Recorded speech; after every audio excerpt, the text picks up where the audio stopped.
Everyone, आज है 31 दिसंबर और हम पहुंच चुके हैं हरिद्वार रेलवे स्टेशन क्योंकि हमें जाना है नैनीताल कैची धाम बाबा नीम करोली के दर्शन करने के लिए।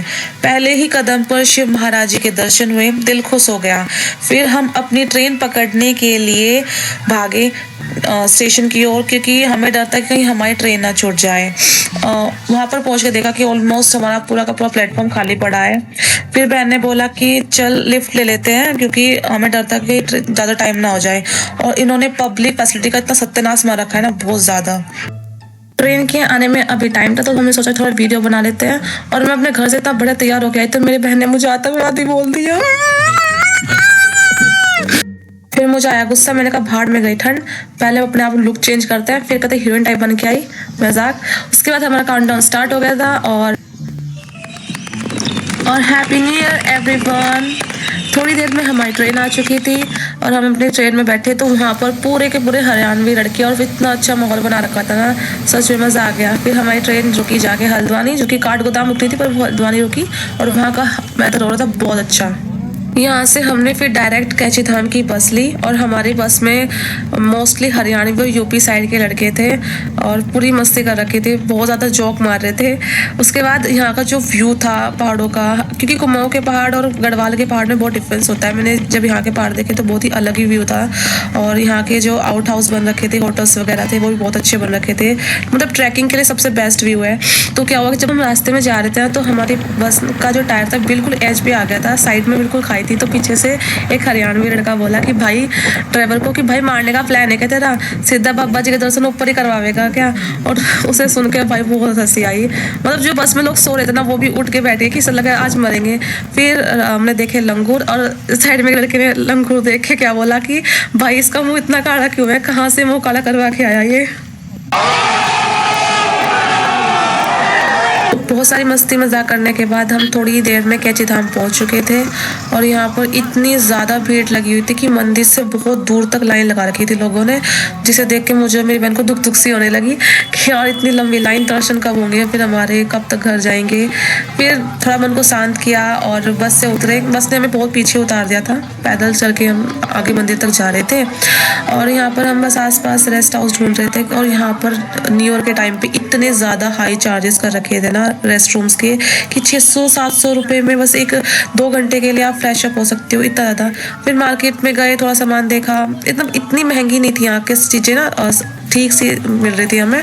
बस एक न्यू ईयर के टाइम पे थोड़ा चार्जेस हाई कर रखे थे।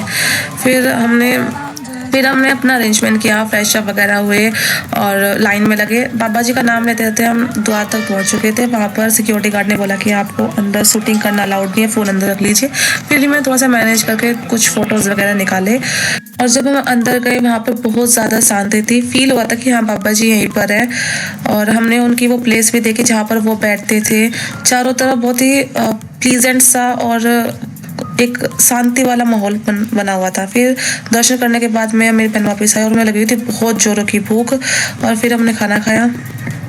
खाना खाने के बाद हम निकल चुके थे यहाँ पर ट्रैक करने के लिए। एक बहुत अच्छी जगह यहाँ पर ट्रैकिंग की और बस जहाँ जंगल देखती मेरी बहन के अंदर से पता नहीं कौन सा सीआईडी बाहर निकल पड़ता है, अजीब अजीब सी बातें करती है कि कोई मिस्ट्री, यहाँ पर कोई मिस्ट्री है उसे सोल्व करेंगे। उसके बाद हमने देखा यहाँ पे सन्यासी जो कि बैग पैक करके आया हुआ था। घने जंगल में जिनसेंग की खोज पर निकले हैं। जिनसेंग ऐसा प्लांट जो कई सालों में बड़ी मुश्किल से मिलता है, तो आज हम इसका मिशन करेंगे। अच्छा ठीक है ठीक है ठीक है, समझ गया। इसके बाद हम थोड़ा सा आगे बढ़े तो वहाँ पर मेरी बहन ने बोला था कि यहाँ पर जंगली जानवर है और मुझे उस पर बहुत गुस्सा। वो गाय थी, मैं फ़ोन निकाल के रिकॉर्ड भी करने लगी। और फिर ये पागलपंथी का छोड़ के हम थोड़ा सा आगे बढ़े। वहाँ पर कुछ लड़के बेचारे मैगी बनाते, मैंने पूछा तुम्हारा ब्लॉग बना दूँ, जैसे मैंने बोला बेचारे ने अपनी मैगी छोड़ दी, किसी ने फेंक दी, किसी ने जल्दबाजी में गरम गरम खा ही ली। कैची धाम आने का प्लान मतलब मेन वही था या फिर आपको ट्रैकिंग करनी थी? नहीं, मेन तो टहलने का था, विजिट करने का ही था। अच्छा, कॉलेज स्टूडेंट हो? बहुत सही, थैंक। और ये हमारा बस यहाँ पर ट्रैक ख़त्म होने वाला था। इससे आगे हम गए नहीं क्योंकि हम बहुत थक चुके थे और हमें वापस भी जाना था। बस हमने यहीं से अपना ट्रैक ख़त्म किया और वापस चल दिए क्योंकि हमें जाना था फिर भवानी। और भोपाली जाने के लिए हमने यहाँ से ली थी बस, जो कि हमें मिल गई थी लो कॉस्ट पर ही।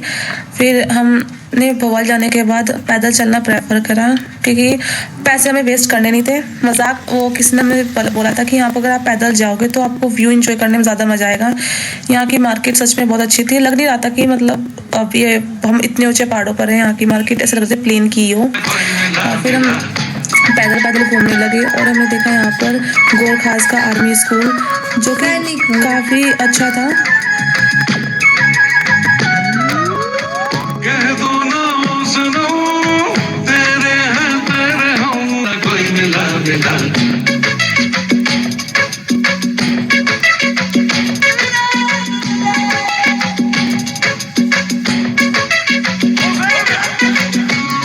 से घबरा गए मेरा क्या होगा, सोचो तो जरा,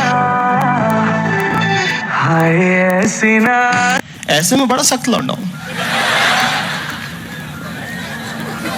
लेकिन यार यहाँ में पिघल गया। फुल मस्ती करते हुए और रास्ते में अपना टाइम एंजॉय करते हुए हम पहुंच चुके थे यहाँ पर गोड़ाखाल गोलू देवता जी के मंदिर के पास। वहाँ से हमने सामान प्रसाद लिया, जो कि 100 रुपये में हमें मिल चुका था। उसके बाद ये वैसे घंटी देवता का मंदिर भी कहा जाता है। यहाँ पर बहुत सारी घंटियाँ और यहाँ पर घंटियाँ भी दान की जाती है, और अपनी विश जो आपको चाहिए है, जो भी आपकी इच्छा है, वो लोग यहाँ पर पर्ची में लिख के भगवान जी के पास घंटी में बांध के रखे जाते हैं। और कहा जाता है कि आपकी हर विश यहाँ पर पूरी हो जाती है। यहाँ पर बहुत दूर दूर से लोग आए हुए थे, कपल्स भी आए हुए थे जिनकी नई शादी है। और हमने अपना पूरा टाइम यहाँ पर बहुत अच्छे एंजॉय किया। और सबसे खास बात ये थी कि जब हम वहाँ पर पहुँचे तभी वहाँ पर आरती स्टार्ट हो चुकी थी।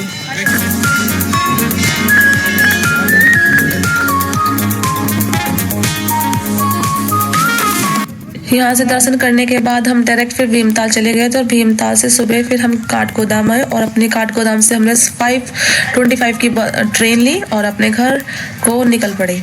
ये था हमारा अब तक का सबसे बेस्ट व्लॉग, जो कि हमने एंजॉय किया था नैनीताल में।